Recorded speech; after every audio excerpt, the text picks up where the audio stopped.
Hello everyone, welcome back to our YouTube channel, Becoming a ROS Developer.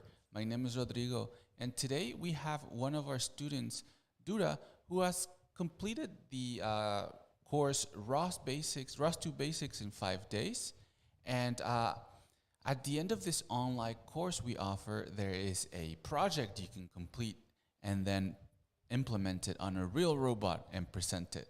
So that is what we're going to be seeing here today, is that project for the online course. So hello, Dura, how are you? Hello, I'm fine, thank you. You? I am good, thank you. I'm excited to see your project. So whenever you want, you can start sharing your screen and show us how you solved each part of this project. Okay. Let me share the screen. Great. Can you see it? Yes, we can see the screen. We can see the robot now in a terminal. Okay.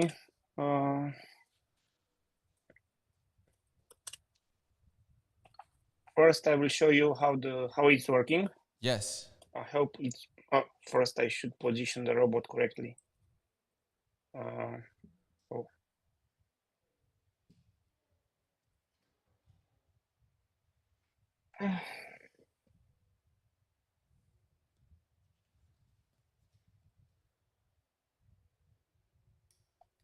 Okay. So.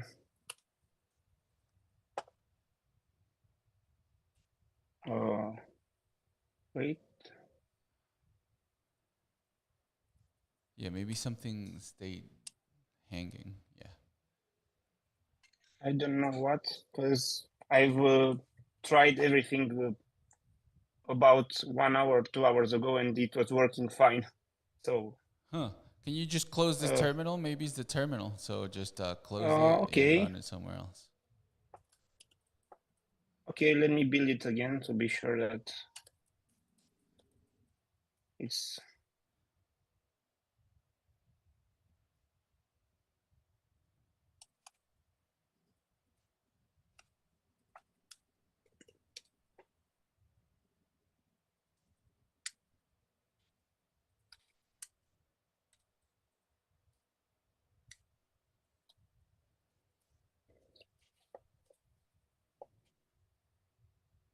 Okay, so now it's rotating. It's finding the wall. It's searching for the wall to have it in the front right of the lidar. I see. Oh, we see. Yes, you see here he said wall found. And now it's rotating to have the wall on the right. Oh, I see. I see. And now the wall follower is started. Awesome. And we can see also some you feedback. Can hear the feedback, yes, from the odometry recorder. So basically, and I've also printed as an info the distance from the start. Oh, I see. I see. So since the robot isn't going in a straight line, you can see the distance from the start. It's a little bit smaller from the current distance. Right. And then as you approach the distance spot, we'll see that it gets lower. Gets smaller. Okay. Awesome. Great. And what should we expect? So this is going to go around forever, or what is it going to do? When after it completes one entire lap, it will stop in the position where it started. Okay. I hope it does. You're probably setting a radius of that starting point, or how are you making sure it stops, or just a distance? If the distance from the start point is less than 0.2, I think I set it, the robot will stop. I set the distance that big. I think it's a little bit big, 0.2, because you can see the robot isn't going in a straight line. Yeah, that's so fine. If the robot is more to the left than it started, it could miss the start point. Right. And once it reaches this, should we expect a return of something? Yes, all the points recorded of the odometry will be printed in the terminal. All right, cool. So that would cover all 3 sections. Yes. All right, so it's getting closer to that starting Yes, point, about no? here, I think it was. You There can we see, go. yes, it stopped. Awesome. Well, that was perfect. And the points are here in the terminal. Which represent the trajectory. No. Yes, correct. All right, awesome. Could you just go a little bit further into explaining how you've solved each one of these parts? Yes, I also have this presentation. Excellent. Oh, what? No. Okay. My presentation is split in 3 parts. The whole program is split in 3 parts: the wall following behavior, the wall finder, and the odometry recorder. So I will start with the wall following behavior. First, I subscribe to the scan topic to get the data from the LiDAR. Then the robot is controlled publishing messages into the CMD val topic. And now I will explain how my program works in order the robot to follow the wall. So if messages that I see from scan topic shows that object detected in the front with the front ray of the LiDAR is closer than 0.5, then I have to turn fast to the left while going a little bit ahead. If messages from scan shows that I have an object, in our case it's a wall, detected on the right closer than 0.25, then I will slightly turn left while going ahead. And the same when I have the wall more than 0.3 on the right. In this case, I have to turn slightly right while going ahead.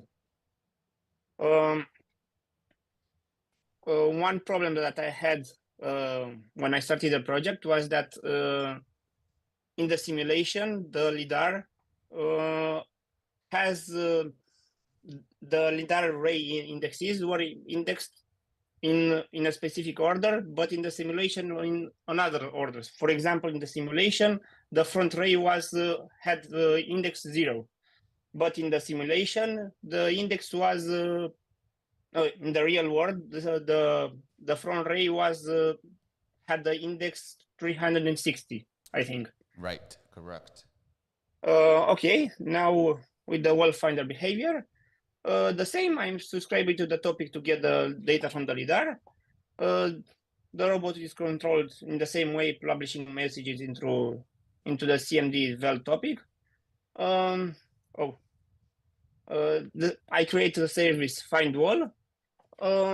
And how does the wall finder works? Okay, so the robot turns to the left till it finds till it has the front ray LiDAR the lowest value.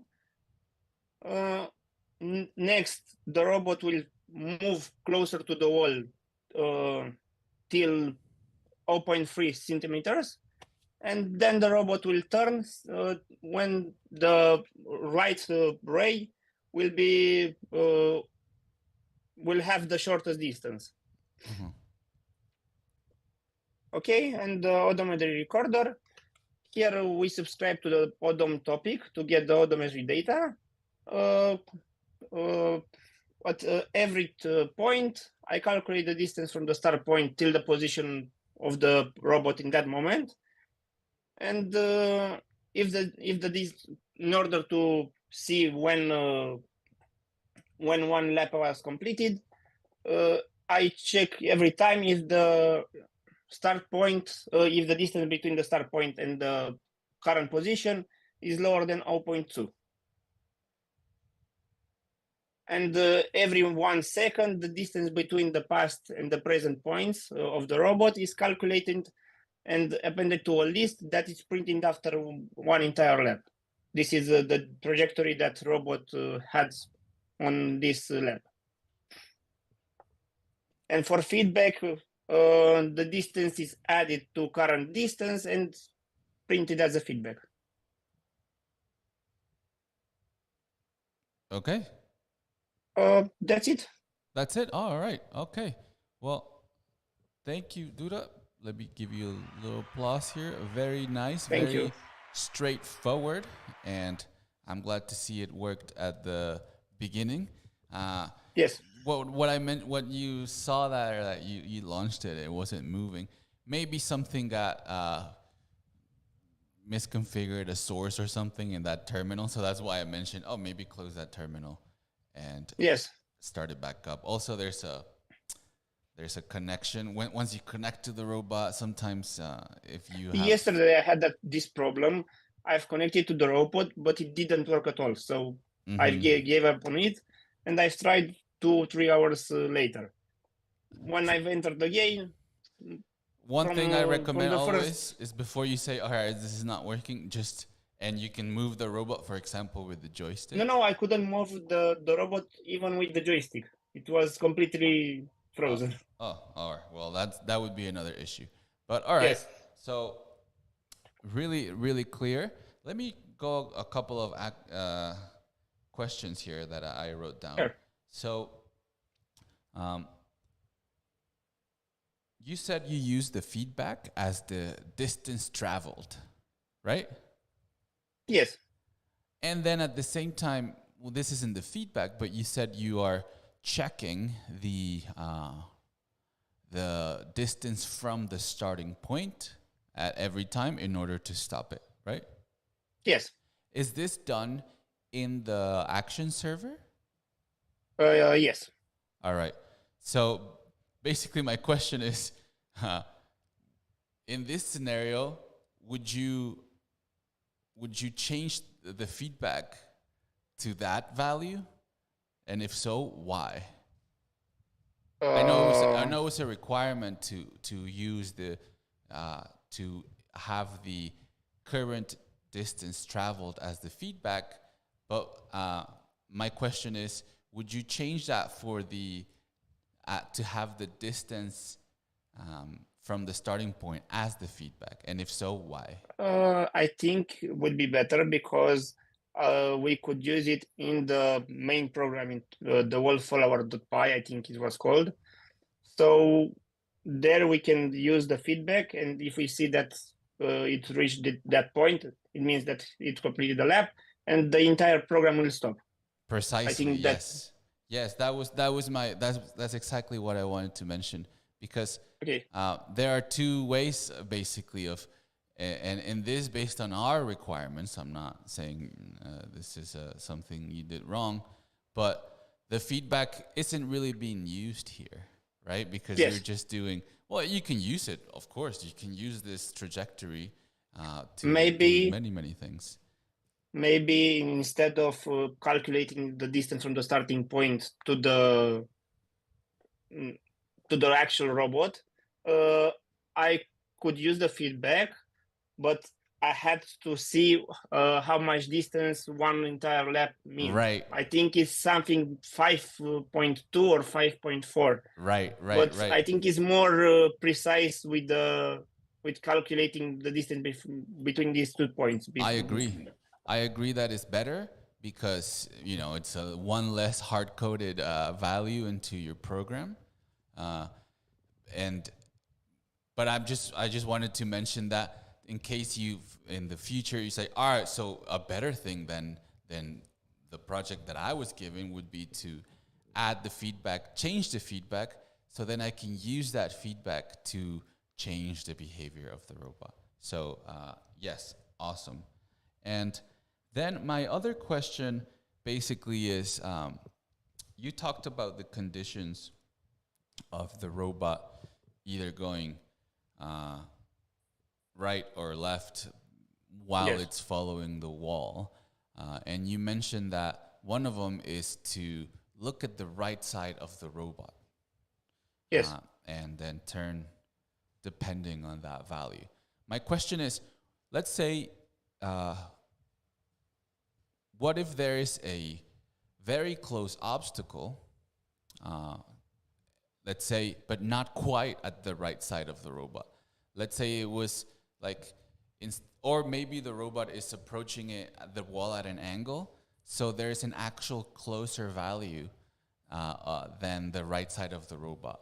What would happen in that situation? And if so, how would you handle it to avoid more crashing situations, let's say? Okay, so in our case, we have a straight wall, so we don't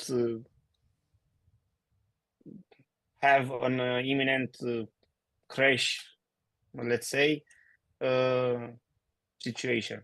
Okay, I think one solution would be to take more rays, for example, like 20 more in front, 20 more in the back, so we know that how our robot is positioned on the map.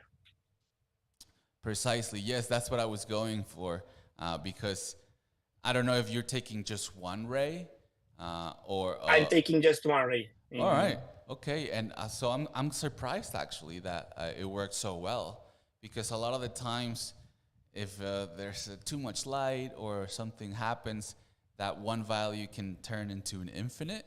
And I'm glad to see that. I'm sure that happened throughout that lab, and I'm glad it didn't cause the whole thing to die. So that means you probably handled it in some way.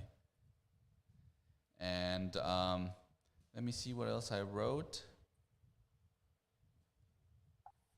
Yes, just the last question, just for people that aren't familiar with the project. In the beginning, you moved it closer to the wall.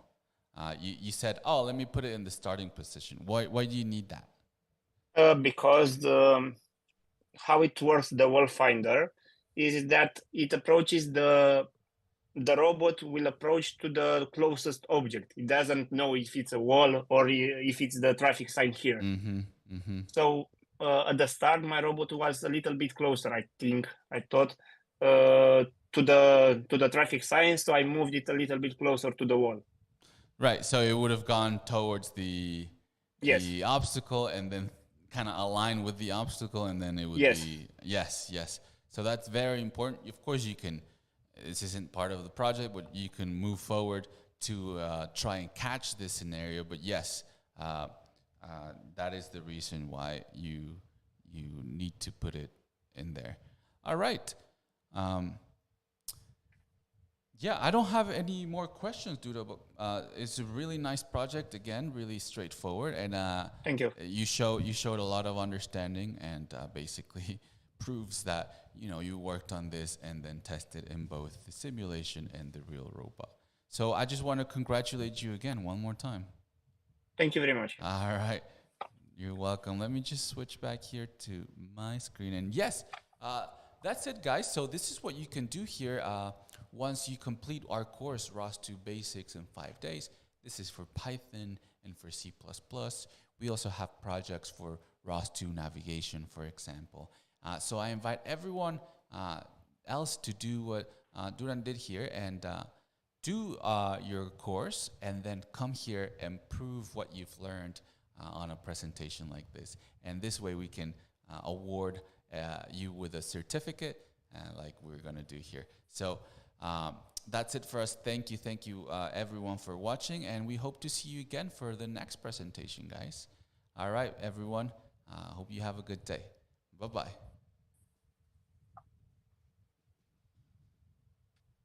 All right, cool. We are done.